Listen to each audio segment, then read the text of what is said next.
ओम अनृतात् सत्यमुपैमि मानुषात् दैव्यमुपैमि दैवीं वाचं यच्छामि।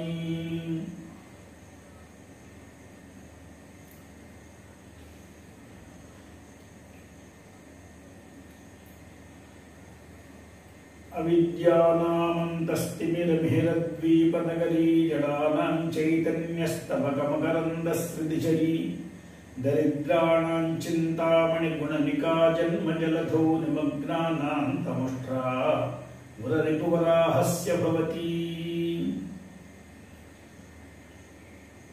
प्रपंच में अनेक योनि, अनेक प्राणी, अनेक विध हम लोग देख ही रहे हैं। उसमें प्रारब्ध के अनुसार जीवन को व्यतीत करके आगे हम लोग पुण्य कमाने का अवकाश ही लगभग नहीं रहे। मनुष्य योनि के अतिरिक्त योनियों में, मनुष्य योनि में तो यह अवकाश भगवान ने कृपा करके दे दिए। तुम्हारे प्रारब्ध के अनुसार जो कुछ भी भोगते रहो, लेकिन आगे समय के तुम ऐसा काम मत करो जिस काम करने से फिर फंस जाओगे। तुम मुक्त होने के लिए मार्ग का हम आपको साफ करके दे दिए। तुम यदि शास्त्र मार्ग को मान लिया तो, गुरुजनों का ठीक ठीक से मान लिया तो तुमको इसके बाद दुख को कभी भोगना नहीं पड़े। ऐसे सुख मिल सकते हैं जिस सुख से सुख नाम की चीज से अलग नहीं। पूरा निरतिशय आनंद बोलते हैं, निरतिशय सुख। ऐसे सुख मिल सकते हैं। उनके लिए क्या करना है? इतना तो करना है, सबसे पहला भगवान का नाम 24 घंटा लेते रहना है। जैसा श्वास प्रश्वास 24 घंटा चलते रहे, एक एक श्वास में खींचने के समय रा, छोड़ने के समय मां, रा मां बोलते ही श्वास प्रश्वास लेना सीख लो। तुम इस संसार सागर से पार हो जाओगे। इससे अतिरिक्त सुलभ मार्ग कौन बोल सकते हैं? तुम्हारा पूरा रक्तदान करो, मांसदान करो, अथवा तुम्हारा पैसा पूरा छोड़ दो, ऐसा कुछ नहीं बोले। एक एक श्वास प्रश्वास में राम नाम लेते रहो। जब राम का मन में अनुसंधान करते रहोगे, तब भगवान राम जी तुमको कहां कहां लेके जाएगा, कैसे स्थिति देगा, तुम मन में संभावना भी नहीं कर सकते। ऐसे स्थिति भगवान राम जी ने कृपा करेंगे। वो राम ही कभी कभी भगवती आके बैठते हैं। वो राम ही साक्षात गुरु है हम लोगों को। अब वो भगवती है, राम है, कृष्ण है, शिव है, गुरु है, सब एक ही परम तत्व है। ऐसे तत्व को हम लोग हमेशा नतमस्तक होकर उनकी वाक्य को मानते ही, उनका चरण सेवा करते ही रहे तो हम लोगों का कभी दुख लेश भी नहीं हो सकता।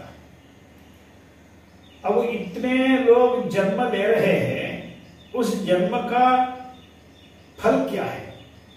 जन्म लेने के बाद पैसा कमा के खाना ही प्रयोजन है, अथवा बहुत महंगे महंगे कपड़ा पहनना ही प्रयोजन है, अथवा बहुत बड़े बड़े विशाल महल बनाना ही प्रयोजन है, अथवा बड़े बड़े गाड़ियों में इधर उधर घूमना ही प्रयोजन है? क्या प्रयोजन है? शास्त्रों में यह निश्चित कर दिए, जन्म का फल वो ही है, फिर जन्म लेना नहीं पड़े। फिर किसी माता का उदर में प्रवेश नहीं करना है। अतः जन्मनः साफल्यम जन्म राहित्यमेव। जन्म का सफल, जन्म का फल जब फिर जन्म में नहीं जाना है। ये कैसे नहीं जाएंगे? तो भाई आज मर गया तो फिर जन्म लेना ही पड़ेगा। ध्रुवं जन्म मृतस्य च, मृतस्य जन्म ध्रुवं। जो मर जाएगा वो पैदा होना ही पड़ेगा।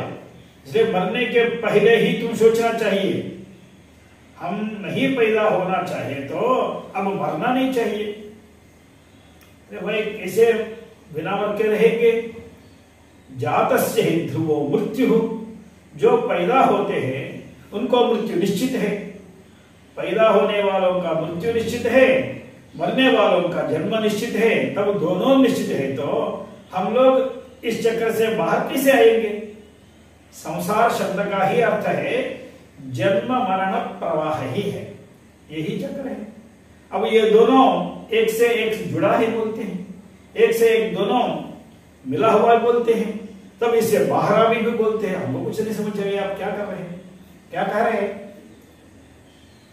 तब भगवान ये बोलते हैं जो पैदा होगा वो मर ही जाएगा, लेकिन जो पैदा हो रहा है, जो मर रहा है, उससे तुम अलग है, ये समझ लो। शरीर पैदा हो रहा है, शरीर मर रहा है, फिर मर रहा है, फिर पैदा हो रहा है, फिर पैदा हो रहा है, फिर मर रहा है। उस शरीर से तुमको कोई संबंध नहीं है। संबंध के बिना ही तुम मेरा शरीर ऐसा अनावश्यक से अभिमान करके बैठे हैं। उस अभिमान के कारण वो मर गया तो हम मर जा रहे हैं, ऐसा बोल रहे हैं। तुम मरने वाले नहीं, तुमको मरण कभी संभव नहीं है। तुम अमरण धर्म है, तुम्हारे कभी कोई नहीं बिगाड़ सकते हैं। अब ऐसे शुद्ध आत्म स्वरूप को तुम मैं रूप से समझो। जो सच्चिदानंद घर है, जो अखंड है, जो अद्वितीय है, वो निरंजन है, सर्वव्यापक है, जो निष्प्रतियोगिक है, निरवयव है, निरंजन है। ऐसे आत्मा को मैं ऐसा समझो। जो मरने वाला शरीर को मैं मत समझो, इंद्रियादि को मैं मत समझो, मन को मैं मत समझो, बुद्धि को मैं मत समझो। क्यों? ये सब मैं है ही नहीं। अनात्मा को आत्मा समझकर तुम अनावश्यक से दुख भोग रहे हैं। तुम तो हमेशा आनंद सागर में विहार कर रहे भाई।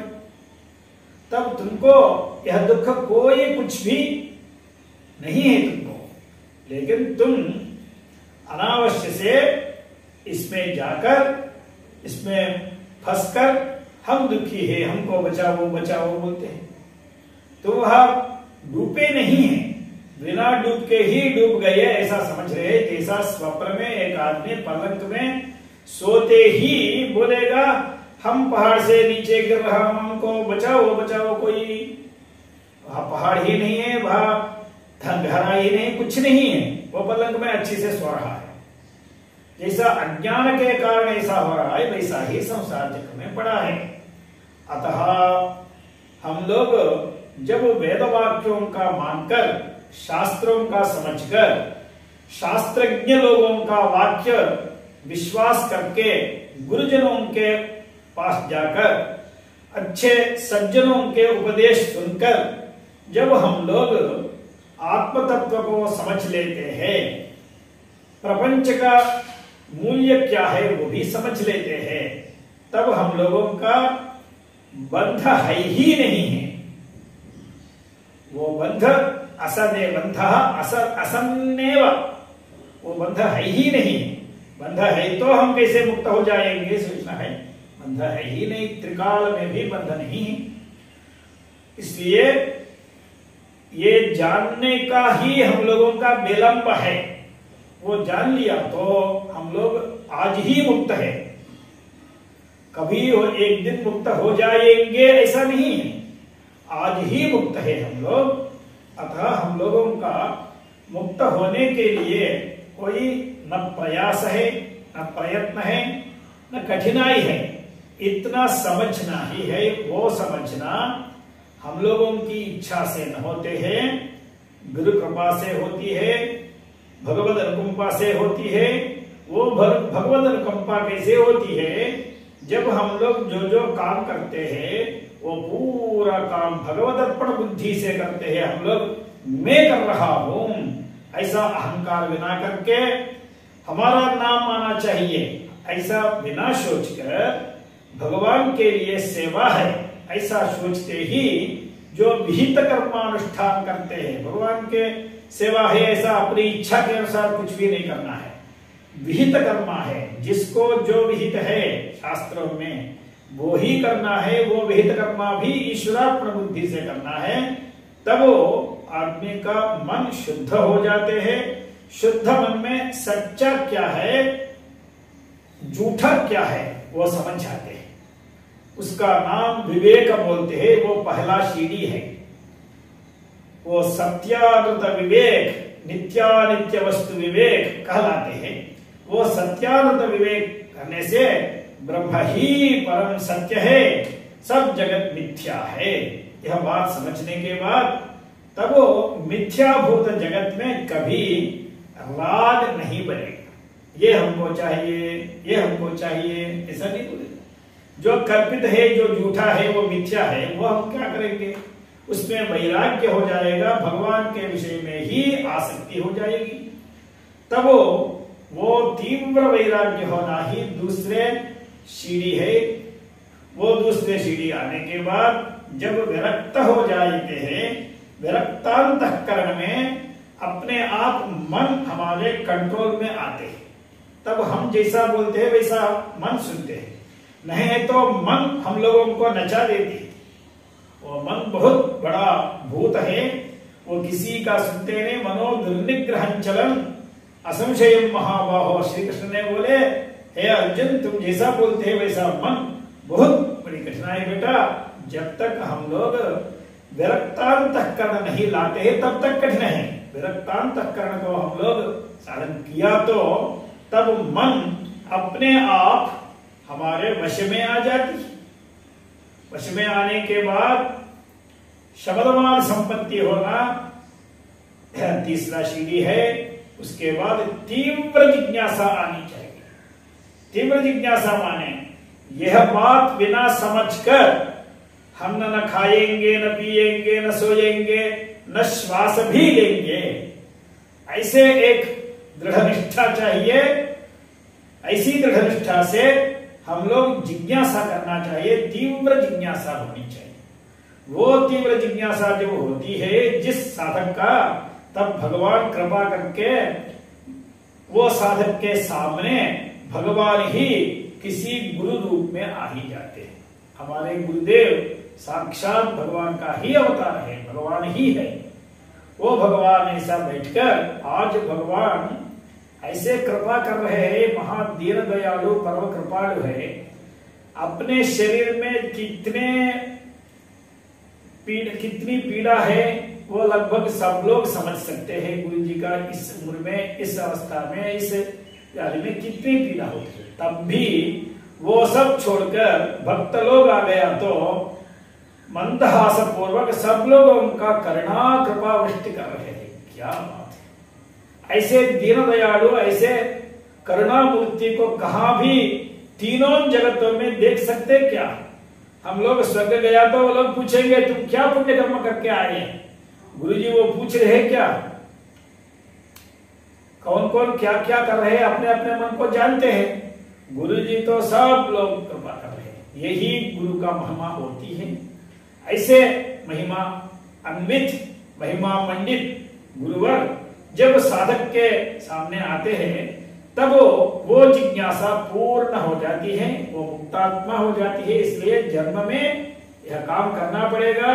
शास्त्रों का मानकर, शास्त्रानुसार चलकर, ईश्वरार्पण करके, ईश्वर सेवा करके, ईश्वर अनुग्रह से गुरु को प्राप्त करके, गुरु उपदेश लेकर, गुरु उपदेश को समझकर आत्मस्वरूप को समझ लिया तो जन्म का साफल्य यह ही है। जब आत्मस्वरूप समझेगा तब संसार उनको कुछ नहीं करेगी, संसार है ही नहीं जो क्या करेगा। एक रस्सी में सांप जैसा प्रतीयमान होने से वो सांप डसेगा क्या? सांप है ही नहीं, ऐसा ही संसार है ही नहीं। ये संसार सब कुछ नहीं करेगा, यह सब मिथ्या है। अतः हम लोग यही समझना है, जन्म वाले सब लोग सबसे पहला शास्त्र विहित कर्मानुष्ठान को, ईश्वर को, गुरु को समर्पण होकर आत्म तत्व को, परमात्मा को, निर्गुण निरंजन निष्कल अद्वितीय परमात्मा को मैं स्वरूप में समझकर हमेशा सुखी होना चाहिए। यही आज के दिन हम सब लोगों का